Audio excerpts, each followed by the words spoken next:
Het ging als volgt. Dit hele verhaal, dat heette toen geen neushoorn, dat heette Harmoniekwartier, vond ik eigenlijk een kut project.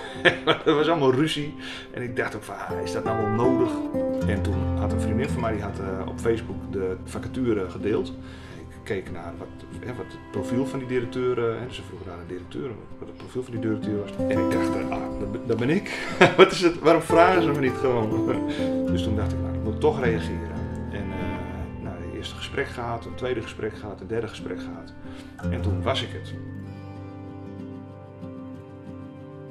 Hoe maken we Leeuwarden mooier, vroeg je? Nou, dat is deels volgens mij gewoon door open te zijn voor iedereen.